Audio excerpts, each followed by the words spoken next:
been exactly 1 month since I bought the GoPro Mission 1. This camera came in with high expectations from a company that is on its final stand.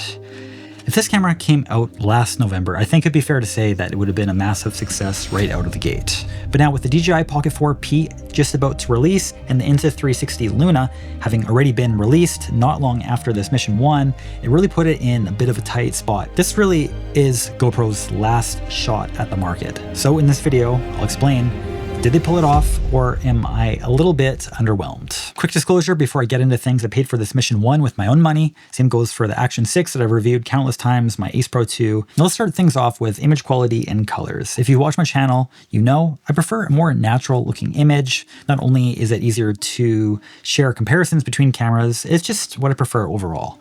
I prefer something that's not oversaturated and has a not so harsh baked in look, and the Mission 1 really ticks all those boxes. Compared to my other action cameras, the Ace Pro 2 and also the DJI Action 6, I think the Mission 1 has the most neutral, natural tone straight out of camera. Now I know a lot of people prefer a more punchier saturated image, and that's totally fair. So if you want the most punchy saturated look, the Ace Pro 2 is the best, and then DJI Action 6 second. Moving over to the log side, GP Log 2, it provides a nice flat log profile, which gives you lots of room to grade. The launch LUT's exposed 1.8 stops plus with some highlight roll off, but honestly, they needed some work.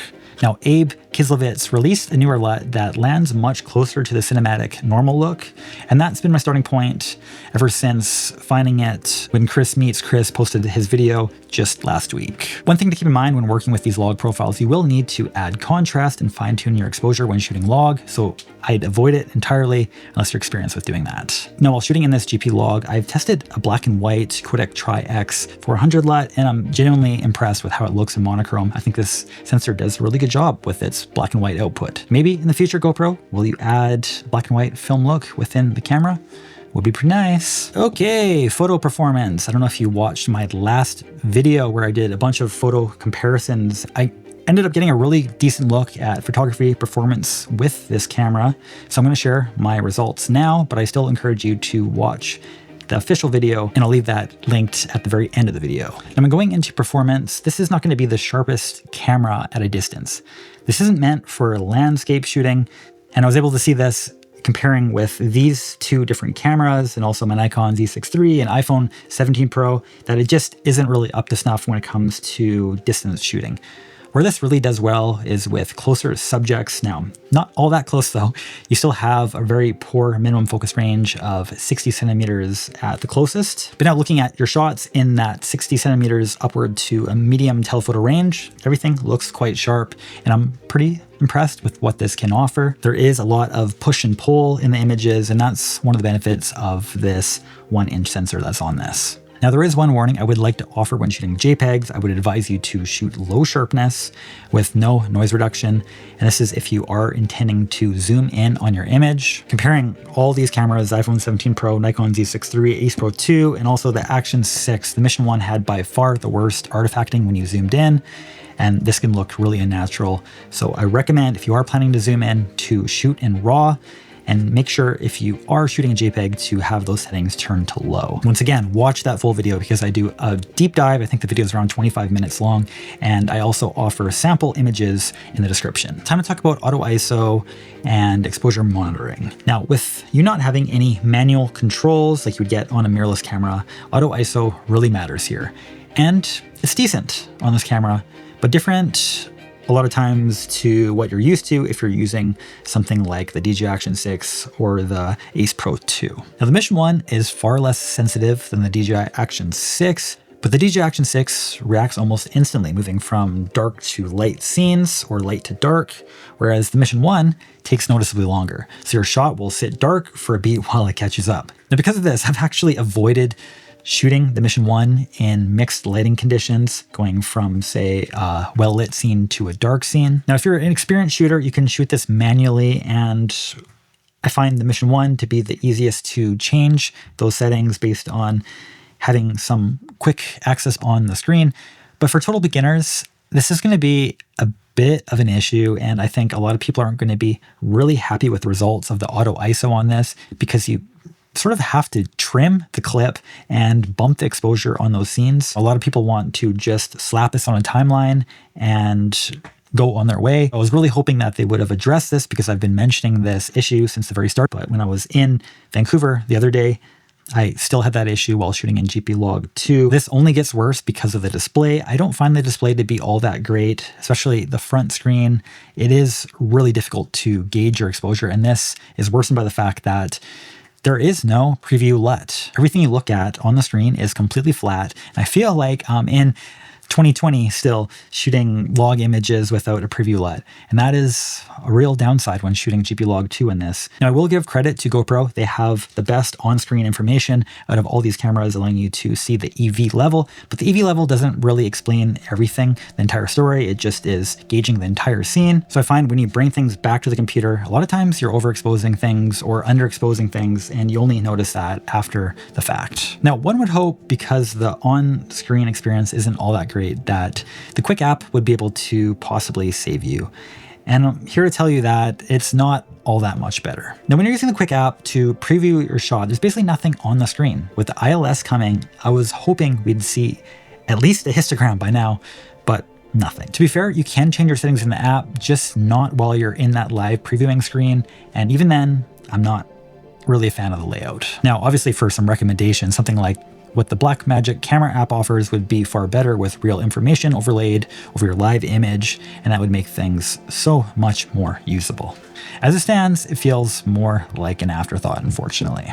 Auto white balance is one thing that I rarely ever use in my cameras. I don't use it in the Ace Pro 2, I don't use it in the DJI Action 6. I found the one camera that I could get away with it was the Go Ultra from Insta360 because it has an ambient light sensor. And what does Mission 1 also have? An ambient light sensor. Now, ambient light sensors are often found in smartphones, and that's why you get really decent white balance out of something like your iPhone 17 Pro compared to either of these action cameras. But as it stands, when talking about action cameras, I gotta say, I think this Mission 1 has the best auto white balance I've used on any action camera. Now, one thing I have found, however, is that the white balance does seem not all that accurate while shooting in manual settings. A lot of times for daylight shooting, I think it leans closer to 5200 or 5300 compared to the 5600, which is normally the typical daylight white balance setting. But let's talk about the weight and build of the Mission 1. With the Mission 1's 1-inch sensor, this camera got bigger and heavier. You can feel it, especially when using something like a chin mount. And I've mentioned this already a few times in a few of my videos. Yes, holding it in hand is not bad.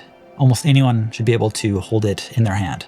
But not everyone has the exact same use cases. And when you already have a heavy helmet like this one here, and you add extra weight on it, every single gram does make a difference. So that is one thing to keep in mind. It is heavier and you will notice it right away. I mean, even in hand, I noticed that there is a pretty significant weight difference compared to this Action 6. So I think for a mounted setup on a helmet like this, I think the Action 6 is probably still the best pick. Now I want to show you today's sponsor. They've given me this product to review, but no money has changed hands, and this company is Pgytech.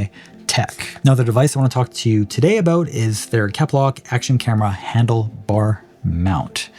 And I've used this action camera handlebar mount for several weeks now, and I've really enjoyed using it. I find it's quite a bit more stable of a platform compared to something like this Magic Rig. I always sort of really struggled with this, and I found it to be quite overrated despite what a lot of people are saying. Now with this mount, it is quite a bit shorter, but that actually helps with the stability of it.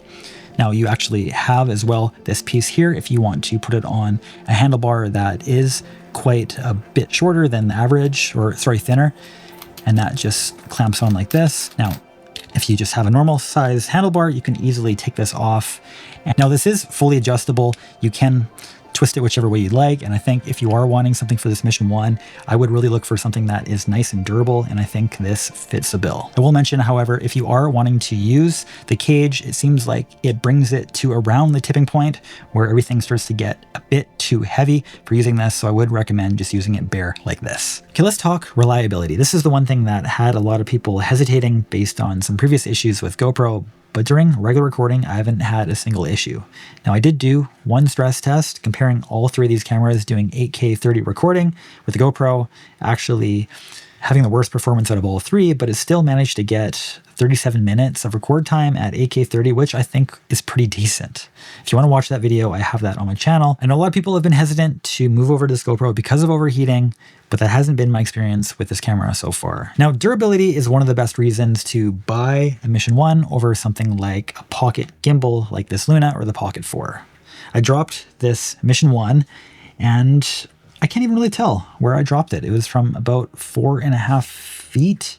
Oh, I think there's a tiny, tiny mark on the side here. I'll try and show that on the camera. And this is what you get when you buy GoPros. They're very durable cameras. Now, comparing my story with a friend, his son actually ended up breaking his Insta360 Luna just by dropping it. And I will actually link that video in the description so you can follow that journey with him having to return it. But yeah, just dropping this from around 3 to maybe 4 feet max on hardwood ended up breaking the screen.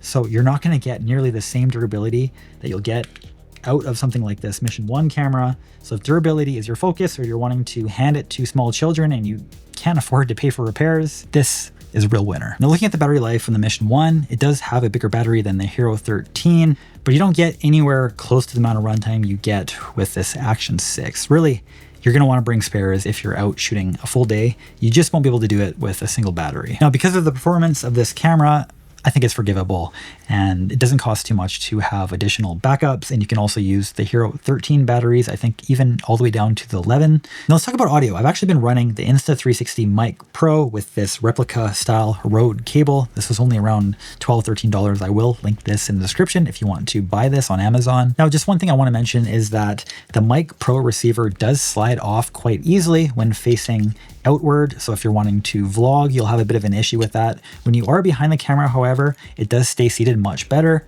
And moving over to this DJI Mic 2 with the GoPro cage, I find that it actually stays locked on there much better, and I don't have any issues with the DJI Mic 2 receiver falling out. It stays locked in, and it seems like they sort of built this cage around the DJI Mic 2 system, or the DJI Mic 3. I'm sure it's probably very similar, this little hot shoe mount they have. My first video on the Mission 1, one of my main complaints is that if you are wanting to use this USB-C port, that everything is completely open for the environment to get into it and potentially destroy your battery, your SD card, or the camera in general.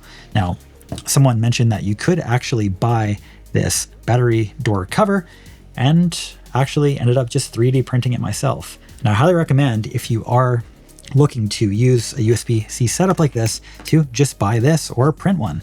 This just easily snaps on. Of course, you have to take off the side door that was attached to the cage, but after doing so, you can easily just put this USB-C cable in and everything is nicely secured. Now, this is probably one of my biggest issues when it came to using this camera, and only 20 cents or so of filament solved it, so it's a non-issue. Now, GoPro just released their own mic system. Right now, you can actually buy that wireless set, just the kit, no standalone single mic yet, and availability in Canada is quite rough. Everything is on pre-order, well, just for the main set actually.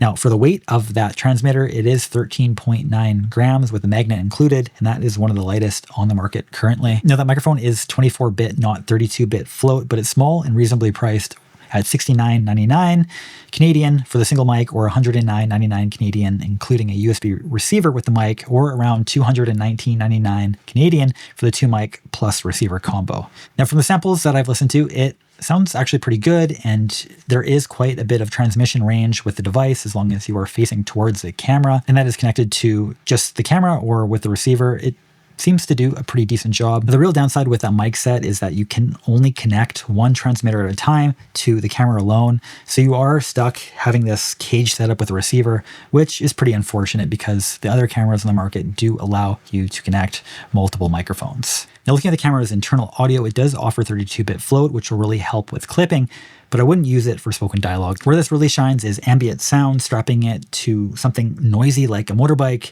really helps you capture everything around you, and that float audio saves you from the blown out exhaust sounds. but don't expect crystal clear audio because it is a bit behind in the audio department. Now let's talk slow motion. Unfortunately, I only have the base model. I have the poor boy model, which only tops out at 4K 20, which has been the industry standard for 4 or 5 years now or something like that. But I've been pretty happy with what this camera has been able to offer me. Now, I've heard a lot of people praise the 4K 240 on the Pro model, and that is something that I wish I had. And I actually thought that the Pocket 4 had pretty good 4K 240 performance, with the only downside is that it was only shooting in that normal color profile. Now, I don't think I'm going to lose any sleep not having that Pro model as being comparison reviewer, but there are some times that I wish I had sprung for the Pro model for certain occasions. So because of this, maybe down the road, I will sell the Space model and pick up something like the ILS, but I really hope they improve the phone monitoring within this camera because it's not quite there yet with only the ability to zoom in. Now, accessories, this is a bit of a rough area when it comes to the Mission 1 right now. No ND filters available at all. And it's really surprising how long it's taking for them to make them available.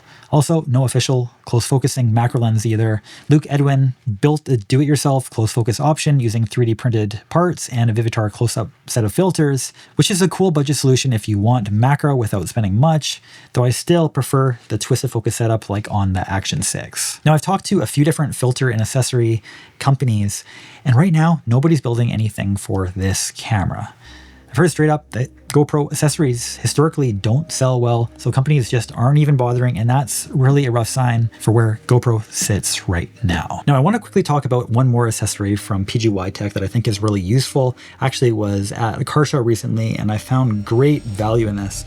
Now, this is their MantisPod Z grip, and this actually gives you the ability to underhand hold the GoPro. And with this, you can actually attach something like an iPhone and monitor your footage that way. And that really eliminates that major issue a lot of people have with the screen being at a not so ideal angle. And now you can just view your footage from your iPhone quite easily. And I think this is a really great system. Links to buy this will also be in the description. Now I want to just explain where I bought my GoPro, and you can save a bit of money by doing this. I actually drove to the US after finding a promo code on their website using something like Honey or Coupon Birds, I forget which one it was. And I ended up paying with tax all in only around 820 bucks Canadian for this camera. And if I were to have bought this base model in Canada, it would have been like around 950 bucks. Now, unfortunately, the cage isn't included anymore because there is no more pre-order available, but there are a bunch of discount codes, and you can actually use a GoPro Quick subscription in order to maximize your discount with this camera. So if you want to do that, I think that is a great option. Now, there are some discount codes floating around as well. Unfortunately, I haven't been accepted into the affiliate program yet at GoPro, but I did actually resubmit my request. So hopefully I'll be able to share a promo code for myself in the near future. But as always, there's going to be links to purchase from Amazon in the description. Now, I personally really like GoPro as a company, and I do wish them success.